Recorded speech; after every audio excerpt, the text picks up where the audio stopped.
2022 ഖത്തറിൽ ലോകം കണ്ടത് ലയണൽ മെസ്സിയുടെ സ്വപ്ന സാഫല്യമായിരുന്നു. എന്നാൽ 2026 അമേരിക്കയിൽ നടന്ന ലോകകപ്പ് ഫൈനലിൽ ചരിത്രം വഴിമാറുകയായിരുന്നു. എക്സ്ട്രാ ടൈമിൽ നേടിയ ഒരൊറ്റ ഗോൾ സ്പെയിനിനെ ലോക ചാമ്പ്യന്മാരാക്കി. എന്നാൽ മത്സരശേഷം ആഘോഷത്തേക്കാൾ കൂടുതൽ ചർച്ചയായത് അർജന്റീനയുടെ രോഷവും വിവാദങ്ങളുമായിരുന്നു. എന്നാൽ ഈ ഫൈനൽ വെറുമൊരു മത്സരമായിരുന്നില്ല. ഒരു വശത്ത് സ്പെയിനിൻ്റെ സമ്പൂർണ്ണ ആധിപത്യം, മറുവശത്ത് അർജന്റീനയും ലയണൽ മെസ്സിയുടെയും കടുത്ത നിരാശയും പ്രകോപനങ്ങളും. എന്താണ് ഈ ഫൈനലിൽ യഥാർത്ഥത്തിൽ സംഭവിച്ചത്? സ്പെയിൻ എങ്ങനെ കളി പിടിച്ചെടുത്തു? അർജന്റീനയ്ക്ക് എവിടെയാണ് പിഴച്ചത്? സ്പെയിൻ എങ്ങനെ ലോക ഫുട്ബോളിലെ പുതിയ രാജാക്കന്മാരായി? അർജന്റീന ഇത്രയും പ്രകോപിതരാകാൻ കാരണമെന്താണ്? Let me explain. കളിയുടെ തുടക്കം മുതൽ സ്പെയിൻ തങ്ങളുടെ തനത് ശൈലിയായ ടിക്കി ടാക്കയും ആക്രമണ ഫുട്ബോളും പുറത്തെടുത്തു.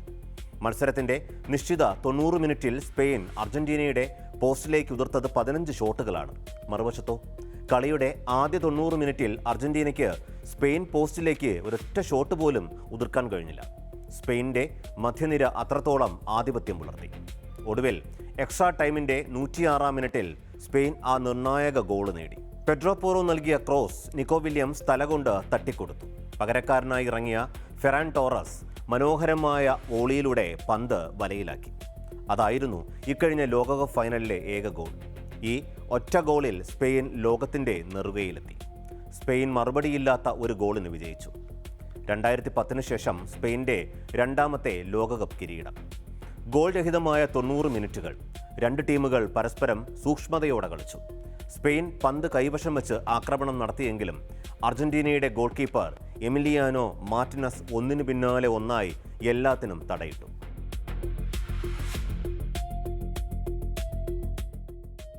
ഈ കിരീടം ഒരു ദിവസത്തെ പ്രകടനത്തിന്റെ മാത്രം ഫലമല്ല. ടൂർണമെന്റിലുടനീളം സ്പെയിൻ ഏറ്റവും സ്ഥിരതയുള്ള ടീമായിരുന്നുവെന്ന് അവരുടെ ശൈലി നിരീക്ഷിച്ചവർക്ക് ബോധ്യപ്പെട്ടതാണ്.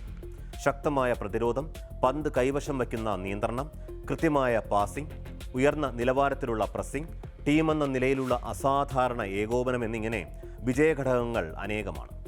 മുഴുവൻ ലോകകപ്പിലും സ്പെയിൻ ഒരു ഗോൾ മാത്രമാണ് വഴങ്ങിയത്. അത് ലോകകപ്പ് ചരിത്രത്തിലെ ഏറ്റവും മികച്ച പ്രതിരോധ പ്രകടനങ്ങളിലൊന്നായി വിലയിരുത്തപ്പെടുന്നു.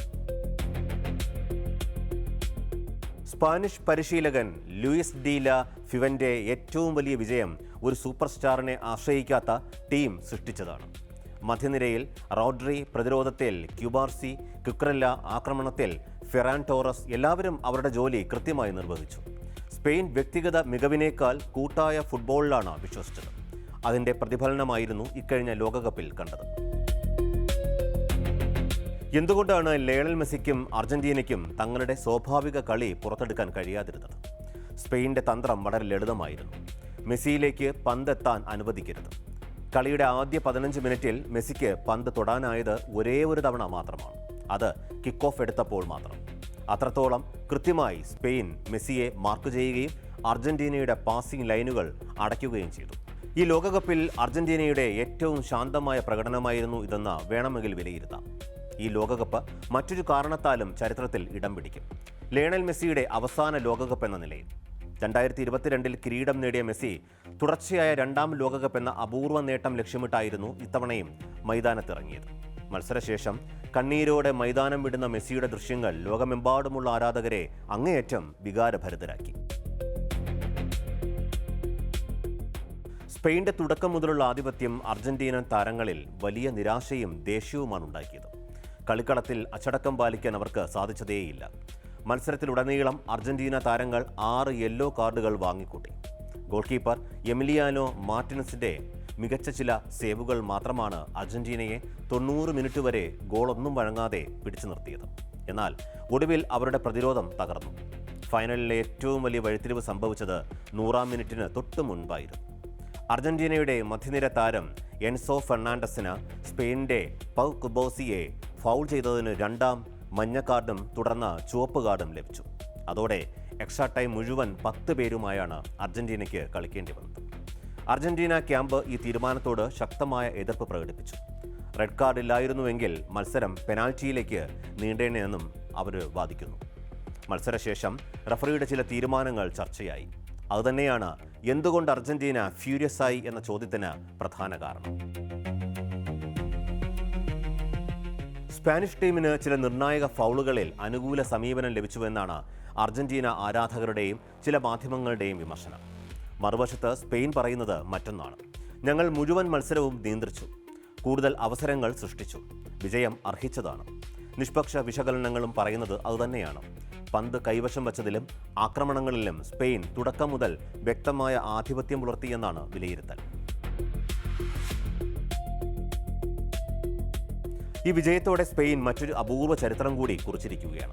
ഒരേ സമയം പുരുഷന്മാരുടെയും വനിതകളുടെയും ലോകകപ്പ് കിരീടം സ്വന്തമാക്കുന്ന ലോകത്തിലെ ആദ്യ രാജ്യമായി സ്പെയിൻ മാറിക്കഴിഞ്ഞു. ഫുട്ബോൾ ലോകത്ത് സ്പെയിൻ്റെ ആധിപത്യം എത്രത്തോളം ഉണ്ടെന്ന് വ്യക്തമാക്കുന്നതാണ് ഈ നേട്ടം.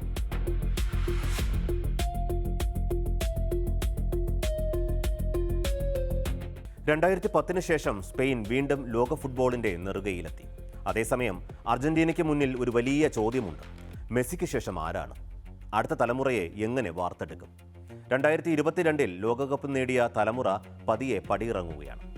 ഈ ലോകകപ്പ് ഒരു ഫൈനൽ മാത്രമായിരുന്നില്ല, അത് 2 തലമുറകളുടെ ഏറ്റുമുട്ടലായിരുന്നു.